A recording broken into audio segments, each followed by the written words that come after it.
내가 너희를 사랑하는 것 같이 너희도 서로 사랑하라. 귀한 은혜의 찬양이었습니다. 우리 성가대 오늘 가운을 벗고 앉으세요. 8월 다른 때보다 더 더운데 그래도 내일 모레가 입추라고 그러네요. 여러분들 계절이 아무래도 바뀔 때니까 너무 심려들 마시고, 자, 우리 이렇게 인사합시다. 우편 그늘이 되신 하나님께서 당신에게 은총을 베풀어 주시기를, 이렇게 인사합시다. 우편 그늘이 되신 하나님께서 당신에게 위로해 주시기를. 아멘.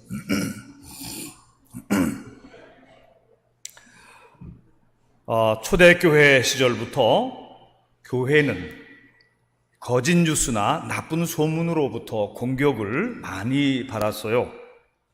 오늘 읽은 말씀처럼 예수님이 부활하셨을 때에 빈 무덤이 확인된 후에 대제사장들과 서기관들이 예수님의 제자들이 시체를 훔쳐갔다는 말을 의도적으로 퍼뜨립니다.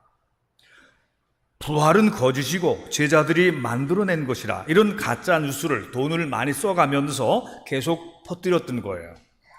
초대교회는 당시 그 숫자와 기득권을 모두 가지고 있던 유대인들의 조직적인 회방과 핍박을 이겨낸 것입니다.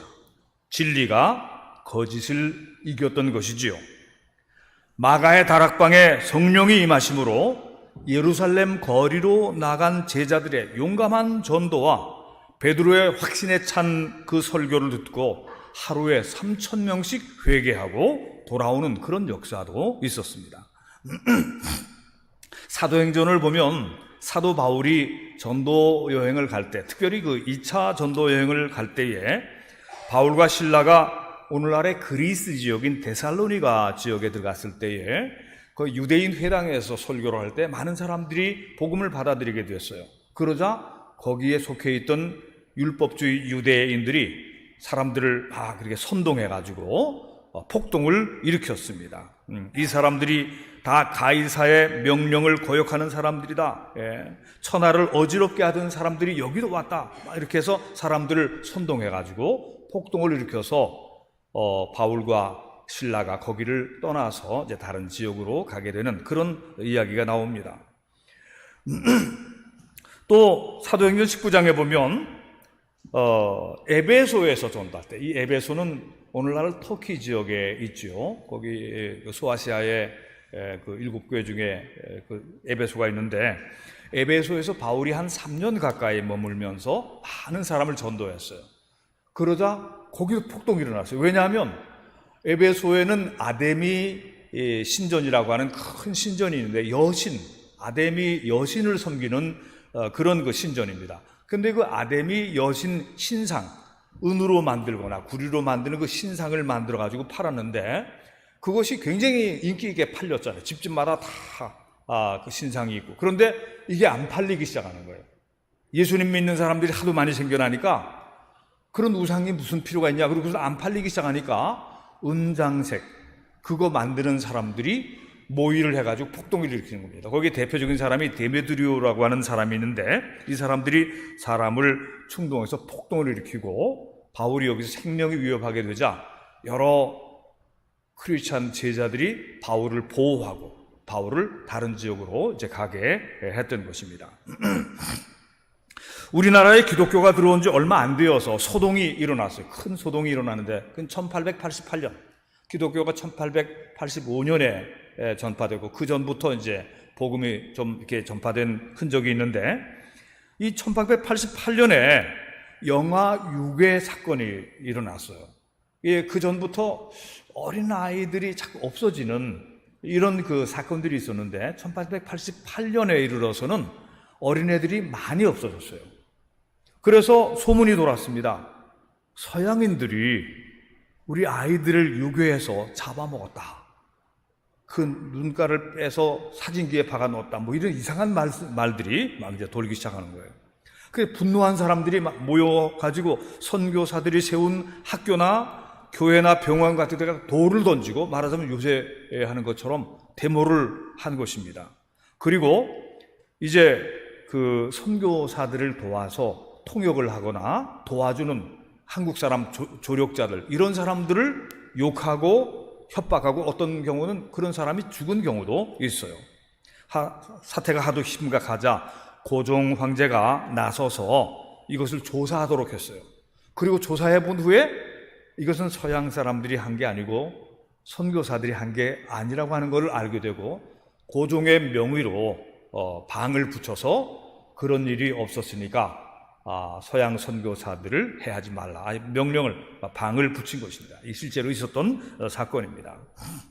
그때 배제학당도 휴교하고 아펜젤라 선교사가 평양 쪽으로 전도 여행을 출발하다가 다 취소하고 도로 내려왔던 그런 기록도 나오는 것입니다. 이 거짓 소문의 근원이 일본 사람들이 아닌가, 혹은 서양 사람들한테 그 우리나라를 개방하지 않으려고 했던 이 대원군이 아닐까, 뭐 이런 추측들이 있는데, 그러나 그 범인과 원인을 아직도 찾지 못한 미궁의 사건으로 남아있다, 그런 얘기죠. 교회 지도자들과 성도들은 어느 시대나 무신론자들과 적그리스도의 세력이 만들어낸 거짓 소문과 악한 음해 공작으로 공격을 당합니다. 기독교인들이 적그리스도와 반기독교 세력들에게 칭찬과 호의를 얻으려고 하는 생각은 망상입니다. 그래서 그 여론조사를 해가지고 세상 사람들이 교회를 어떻게 생각하느냐, 그래서 그게 좋게 생각하면 좋고, 그게 굉장히 나쁘게 생각하면은 굉장히 위기다 그러는데, 그게 거꾸로 생각할 수도 있는 거예요. 원래부터 그런 거니까 세상 사람들한테, 그러나 아주 좀 의도적으로 나쁜 마음을 가지고 있는 그런 적그리스도의 세력에게 교회가 좋다는 말을 들을 그런 기대를 하면 안 된다, 그런 얘기입니다. 저들은 언제나 기독교회의 약점과 허점을 잡아서 공격하려고 틈을 노리고 있는 겁니다. 그러므로 교회 지도자들과 성도들은 마귀에게 빌미를 주지 않도록, 비방거리를 주지 않도록 조심하고 깨어 있어야 합니다. 동의하시면 아멘. 성경에 나오는 그 다윗왕, 사무엘서에 나오죠. 사무엘상에 나오는데, 이 다윗왕은 사무엘 하편에 나오는데, 다윗왕은 참 훌륭한 왕이었어요. 그렇지만 주위의 대적들을 거의 다 물리치고 이제 안정되고 평안한 시대가 되었을 때에 한 번이지만 이제 큰 시험에 들게 됩니다. 다윗의 부하들이 암몬과의 전쟁에 나가 있어요. 다윗은 그 전쟁에 나갈 필요도 없는 게, 시간만 좀 지나면 그냥 다 승리하고 돌아올 그런 전쟁이기 때문에 부하들이 다 나갔어요. 다윗은 늦잠 자고 오후에 일어나서 성전 그 옥상을 거닐다가 우연히 거기서 내려다 보이는 어떤 그 가까운 집에 어떤 아름다운 여인이 목욕하고 있는 것을 보게 되는 것입니다. 그 여인이 하도 아름다워 보여서 사람을 보내서 불러옵니다. 그리고 그 여인과 동침하게 되는 것입니다.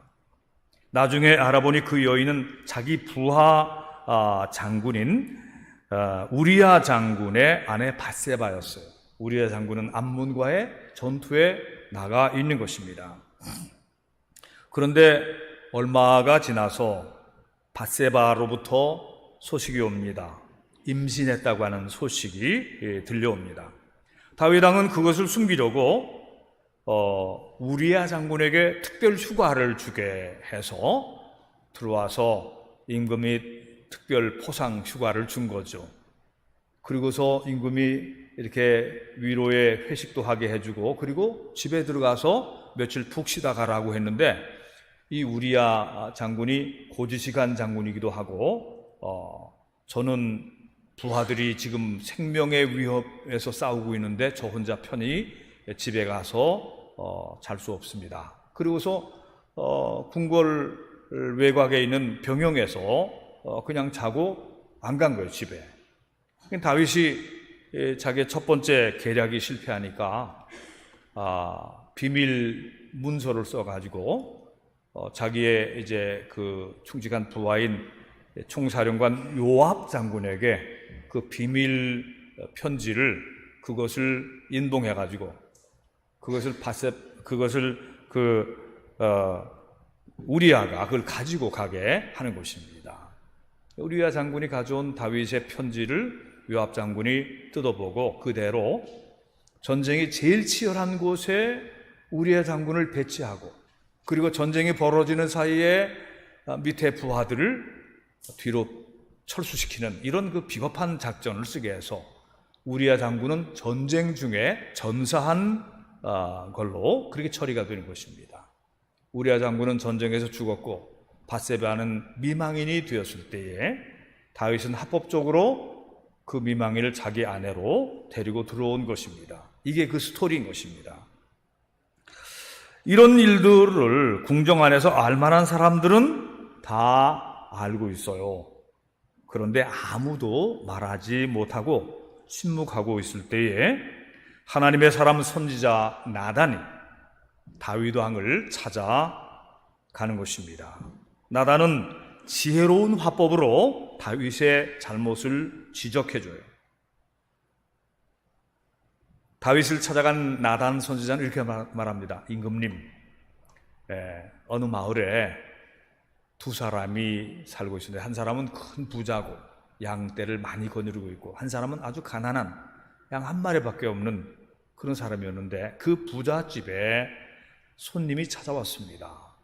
근데 손님이 자기 손님을 대접하려고 자기 양떼가 아니라 가난한 사람의 한 마리밖에 없는 그 양을 뺏어다가 그걸 가지고 자기 손님 요리를 해서 대접을 했습니다.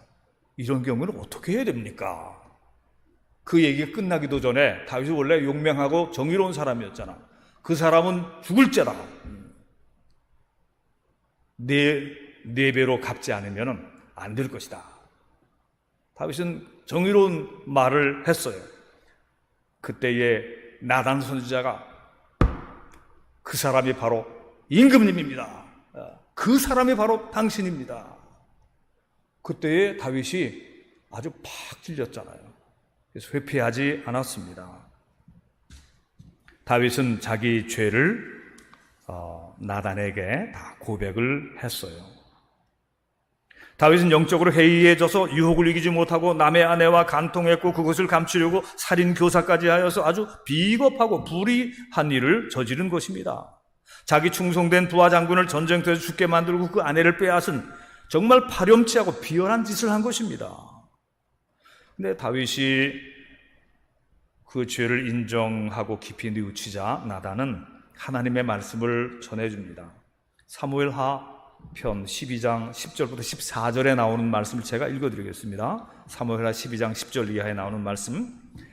이제 내가 나를 업신여기고 햇사람 우리아의 아내를 빼앗아 내 아내로 삼았은즉 칼이 내 집에서 영원토록 떠나지 아니하리라 하셨고, 여호와께서도 이와 같이 이르시기를 보라, 내가 너와 내 집에 재앙을 일으키고 내가 내 눈앞에서 내 아내를 빼앗아 내 이웃들에게 주리니 그 사람들이 내 아내들과 더불어 백주에 동침하리라.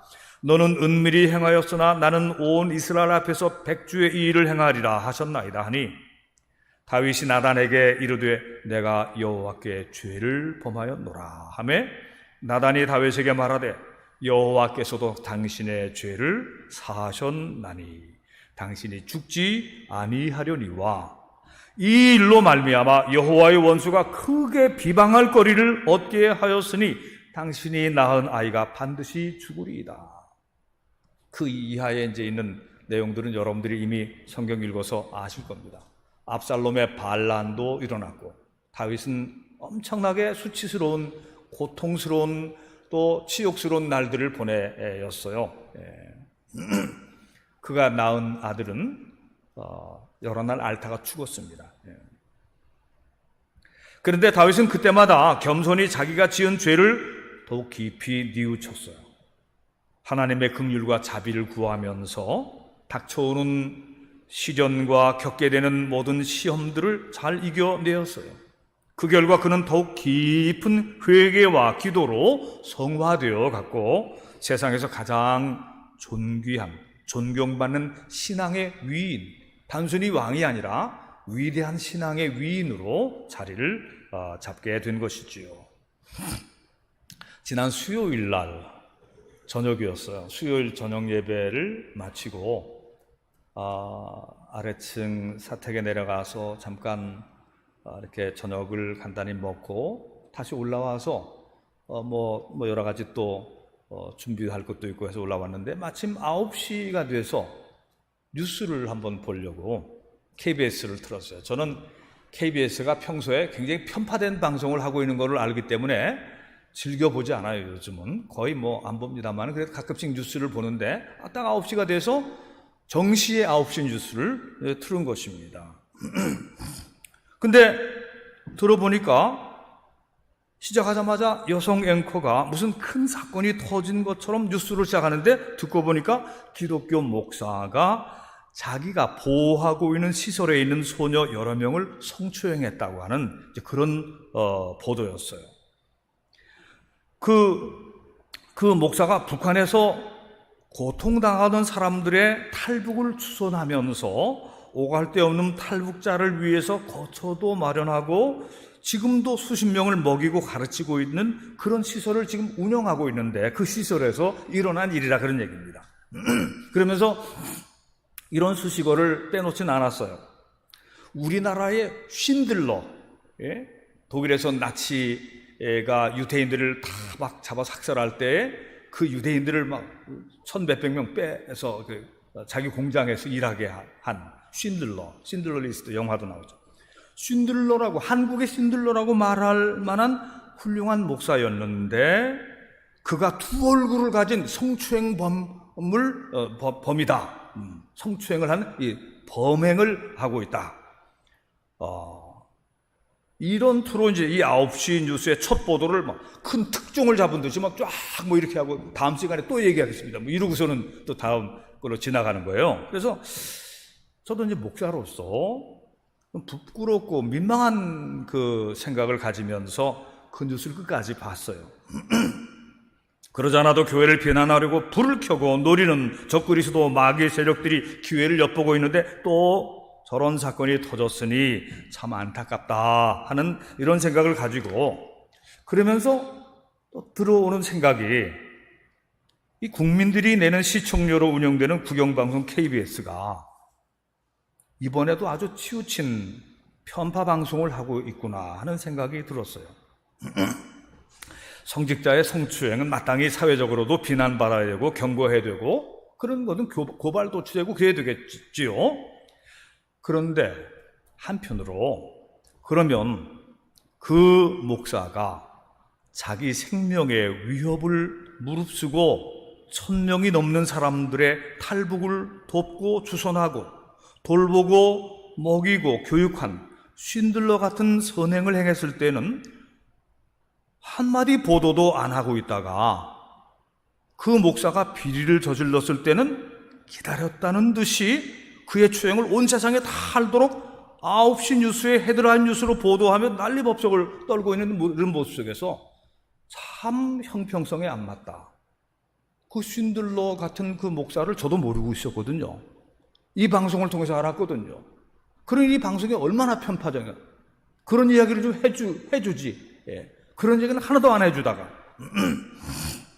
이번 기회도 목사와 기독교회를 싸잡아 비난하고 도매금으로 취급하려고 하는 의도가 보이는 것 같았습니다. 원래 미디어, 매스컴은 성직자가 경건하고 거룩하게 사는 것은 보도하지 않는 거예요. 일반 사람들이 정직하고 성실하게 살아가는 것도 보도하지 않습니다. 그런데 그런 사람들이 비리를 저지르거나 음행이나 사기 사건 같은 일에 연루되면 그것을 뉴스로 보도하는 게 방송인과 저널리즘의 이게 습성인 것입니다. 예를 들면 은행원이 성실하게 열심히 잘 근무해서 은행이 잘 돌아가고 우리나라의 금융산업이 발전하는 것에 대해서는 그런 건 보도하지 않습니다. 그런데 평소에 일 잘하던 그런 은행 직원이 돈을 빼돌리고 수백억을 횡령한 것이 드러나면 그건 크게 막 보도를 합니다. 이제 이게 원래 미디어의 본질인 거예요. 미디어는 이제 그런 걸 원래 이제 주로 보도하는 것이죠.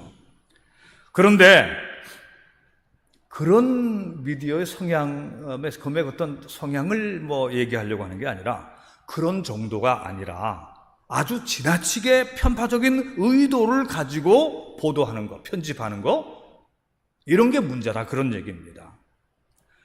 우리나라의 기독교회가 이 자유대한민국 사회를 만드는데 얼마나 순기능을 했으며 선진 민주주의 사회를 이루어가는데 얼마나 큰 기여를 했는지에 대해서는 함구하고 있다가 어떤 문제가 터지고 부정적인 면이 드러나면 그런 것을 특종으로 보도하려고 하는 성향이 있다는 거예요. 제가 이름을 대고 얘기해도 문제가 안 될 정도로 MBC라든가 뉴스앤조이라든가 JTBC 방송 이런 데는 아주 기독교 음의 나쁜 얘기를 특집으로 만들어가지고 막 여러 번 계속 방송한 그런 막 적대적인 그런 매스컴이에요. 신문도 한겨레 같은 데는 아주 그런 지면을 많이 하고 있습니다. 교회에 대한 비판 기사를 많이 내고 있는 굉장히 편파적인 이제 그런 보도를 하고 있어요. 그래서 이제 교회를 적폐 세력으로 몰아서 우리나라 국민들이 하나님을 믿지 못하게 하고 교회가 부흥되지 못하도록 하는 게 그들이 가지고 있는 감추어진 의도라, 이렇게 생각이 되는 것입니다. 제가 이제 9월 초에 초교파 모임이 있는데 한국 복음주의 교회 협의회 이제 아침 7시에 모여서 기도하고 설교하고 그다음에 몇 가지 토픽 주제를 가지고 이제 짧은 논문 발표도 하고 그렇게 하는데 이제 제가 설교자로 이제 선정됐어요. 근데 그때 할 설교 제목이 한국 기독교회는 코로나 팬데믹 시대를 어떻게 대처해야 했을까? 이 주제로 저보고 설교해달라는 거예요. 한국 기독교회는 코로나 팬데믹 시대를 어떻게 대처해야 했을까? 이 설교는 그날 발제되는 논문들과 함께 각 교단의 10월 총회의 정책 결정에 영향을 미칠 거라고 그렇게들 말씀들을 했어요. 여러분들도 경험하고 지나왔지만 지난 팬데믹 시대에 우리 교회가 모두 어려운 시기를 통과했어요. 특별히 유난히 교회의 예배를 핍박하고 통제하면서 교회를 코로나의 온상인 것처럼 그렇게 왜곡 보도를 한 게 수없이 많이 있었습니다. 이런 문제는 정부의 공식적인 사과가 있어야 한다고 저는 생각을 하는 것입니다. 당시 교단의 지도자들이 예배 문제에 있어서 너무도 무르게 복종을 했다. 교회가 당연히 방역에 협력하고 또 잘 나라 시책에 도와야 되지만 너무 무르게 대처했다. 마치 정부의 신여인 것처럼 했다. 이런 것은 잘못이라고 하는 것을 제가 지적을 한 것입니다. 앞서 성경의 사례처럼 다윗 왕에게 하나님의 사람 선지자 나단이 찾아가서 만났을 때에 나단은 하나님의 선지자로서 그 어느 누구도 할 수 없는 왕에 대해서 직언을 했어요. 왕의 잘못을 지적했고 왕은 그 선지자의 말을 듣고 회개하고 뉘우치고 그리고 그의 본자리로 돌아왔지요. 그런데 한국교회는 그런 역할을 생략해버렸던 것입니다. 비상시기에 정부의 실책과 잘못에 대해서는 침묵을 하고 정부의 대면 예배 금지 명령에만 복종한, 이렇게 표현하겠어요. 얼빠진 나단의 역할을 못했어요. 얼빠진 나단처럼 행동했다, 그런 얘기입니다. 오늘 말씀의 주제는 복음은 나쁜 소문을 이기며 하나님의 나라를 확장시킨다는 말씀이에요. 복음은 나쁜 소문을 이기며 하나님의 나라를 확장시킨다. 그러므로 교회 지도자들은 악인에게 빌미를 줄 시험이나 죄악에 빠지지 말아야 합니다. 교회 성도들도 경건과 성화의 길을 걸어야 마땅합니다. 그럴지라도 우리가 알아야만 할 것은 세상에 흘러다니는 교회에 대한 나쁜 소문의 많은 부분이 거짓 뉴스요, 음모요, 사탄의 계교로 기획된 것이라고 하는 사실인 것입니다. 교회에 대한 비난이나 나쁜 소문들이 들려올 때 그걸 그냥 그대로 받아들이면 이게 너무 순진한 거예요. 오히려 마귀의 수법에 넘어가는 어리석음을 당하게 된다, 그런 말씀입니다. 말세에 적그리스도가 일어나리라 하였는데 그 적그리스도가 일어났다. 예수님도 적그리스도에 대해서 말씀하셨고, 바울도 바울 서신에도, 요한 서신에도 이 적그리스도에 대한, 엔티크라이스트에 대한 그런 내용들이 나옵니다. 요한계시록에도 그 내용들이 나옵니다. 오늘 이 시대는 정말 말세 지말, 말세 중에도 말세, 정말 세상이 정말 폐괴하게, 소돔과 고모라 시대보다도 더 폐괴하게 타락되어 가는 그런 시대라고 생각이 되어지는 것입니다. 자, 이와 같은 때에 우리는 음란하고 폐괴한 세속에 물들지 말고 예수 그리스도의 사랑의 가르침과 예수 그리스도의 겸허한 마음을 우리 마음에 품고 살아가야 할 것입니다. 그리고 교회 지도자에 대한 험담이나 비난이 매스컴을 통해서 비춰질 때라도 교회 밖의 사람들이 잘 모르고 교회를 험담하는데 거기 함께 끼지 말아야 할 것입니다. 한간에 떠도는 나쁜 소문들 때문에 교회 지도자들에 대한 신뢰와 존경심이 떨어지게 되고 버려지게 되고, 그래서 교회가 너무 타락했느니 어쩌느니 이런 부정적인 생각에 잠겨들게 되면 그 사람의 생각이 어두워지게 될 것입니다. 그 사람 자신이 시험에 들게 될 것입니다. 시험은 그렇게도 오는 것입니다. 교회에 대한 비난이 막 오잖아요. 교회 지도자에 대한 비난이 오잖아요.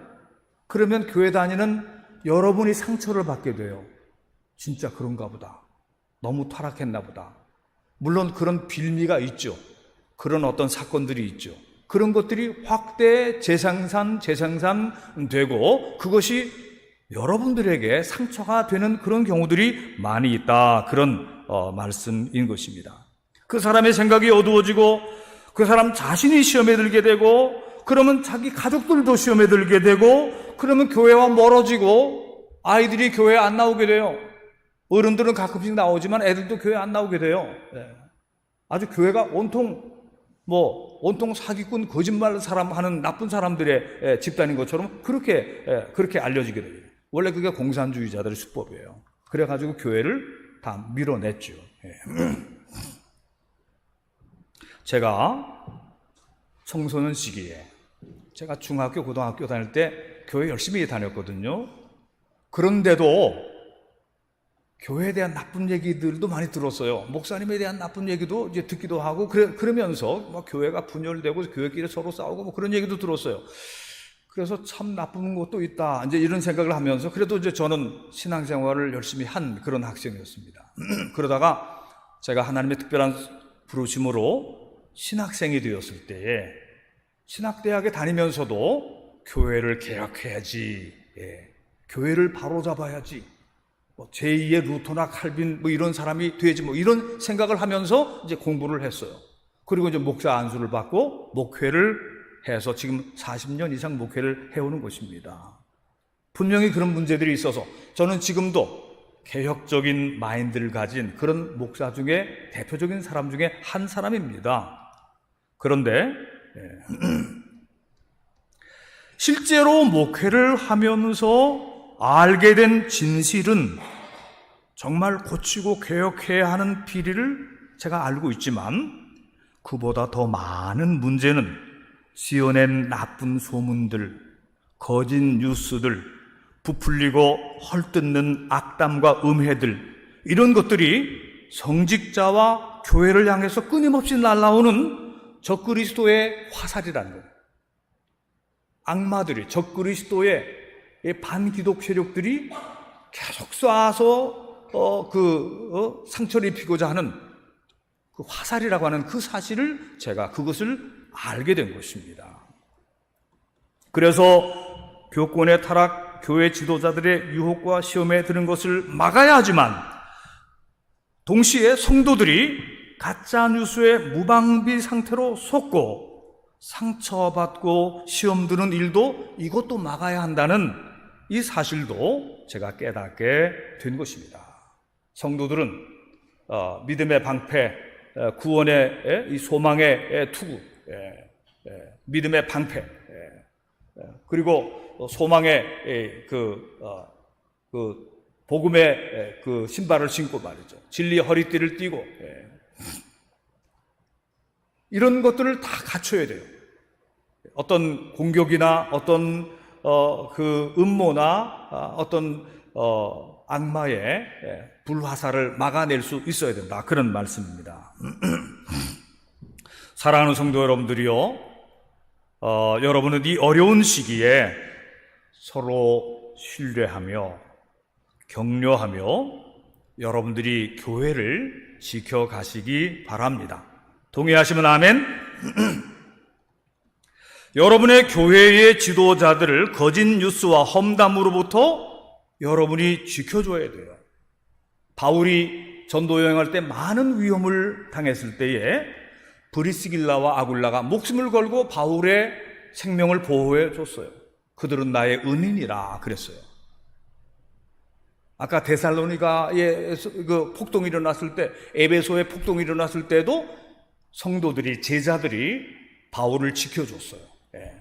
바울이 그때 잡혔으면은 많은 린치를 당하고 아마 그때 순교당했을 수 있을 겁니다. 그러면 전도의 길이 확 잘리게 되겠죠. 사랑하는 성도 여러분들이요, 예수 그리스도의 교회를 여러분이 입을 열어서 험담하지 말고 도리어 교회를 지키는 사람들이 되시기를 바랍니다. 여기에 계신 분들 중에는 없지만 간혹 교회 안에 있으면서 교회를 비난하는 사람들이 있어요.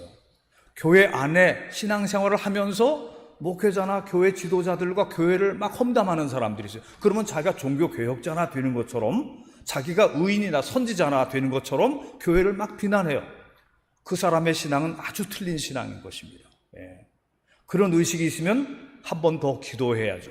목회자를 위해서 기도하고 교회를 위해서 기도하고 나의 교회를 위해서 기도해야 돼요. 근데 비난을 막 대놓고 해요. 그러면 우선 자기 자신이 시험이 든 것이고 자기 자녀들이 틀림없이 시험이 들게 되는 거고 그 사람의 영향권에 있는 사람들은 믿음이 떨어지게 되는 것입니다. 그게 누가 좋아할까요? 마귀가 좋아하는 거예요. 영적 전쟁이 지금 우리 가운데도 있는 거예요. 좋은 교회는 그래서 성도들이 헌신하고 감사하고 서로 격려하고 북돋우고 혹시 지도자가 무슨 흠이 있더라도 그런 걸 덮어주려고 애쓰는 사람들이 있는 거예요. 나쁜 교회는 그런 거 없는데도 만들어내는, 오해하게 만들고 그래서 분열이 생기는, 이게 마귀의 계획입니다. 여러분들이 그런 정도는 알고 계셔야 믿음 생활 성실히 하고 열심히 하는 사람들이라 이렇게 말할 수가 있겠습니다. 아름다운 소식을 전합시다. 그리스도인의 향기를 풍깁시다. 그리하여 나쁜 소문을 잠재우고 복음이 나쁜 소문과 거짓 뉴스를 이기고 교회야말로 죽을 사람을 구하고 마음과 영혼이 병든 사람을 치유하며 행복하게 만드는 곳이라고 증언해 줘야 돼요. 여러분, 강남 서현역에서 어떤 정신병자가 칼 들고 막 아무나 막 찌르고 돌아다녀서 많은 사람이 죽었잖아요. 다치고. 그런 사람이 왜 나오는 것입니까? 자살하고 마약을 먹고 동성애를 하고 이상한 일들이 많이 일어나고 있는데, 이런 것들이 바로 사람들이 교회와 멀어지고 하나님의 말씀과 멀어지고 은혜에서 멀어져서 살다 보니까 조현병 환자들이 생기는 거예요. 귀신 들린 사람들이 자꾸 생겨나는 거예요. 악한 영이 그들을 휩싸는 것입니다. 영에 씌인 사람들이 생기는 거예요. 나쁜 영에 씌인 사람들이. 여러분들의 자녀들이나 여러분들의 손자녀들이나 우리 주위에 그런 사람들이 자꾸 많아지고 있는 것이 문제인데, 여러분들의 자녀들을 위해서 기도하시고 교회에서 일어나고 있는 아름다운 이야기들, 예수님의 그 사랑의 이야기, 진리의 말씀, 그것을 자꾸 전파해야 돼요. 그래서 복음은 나쁜 소문을 이기는 것입니다. 복음은 이 사회를 변화시키는 것입니다. 지금까지 그런 역사 속에서 복음이 이겼어요. 우리도 지금 이기고 있는 것입니다. 그러나 싸움은 만만한 싸움이 아니에요. 다윗처럼 아주 신실한 사람도 한번 크게 당했잖아요. 여러분, 우리가 끝까지 기도하고 쉬지 말고 기도하고, 항상 기뻐하고 쉬지 말고 기도하고 범사에 감사하고 서로 사랑하고, 아멘. 하나님의 은총이 여러분에게 가득히 마시기를 축원합니다. 기도하십시다.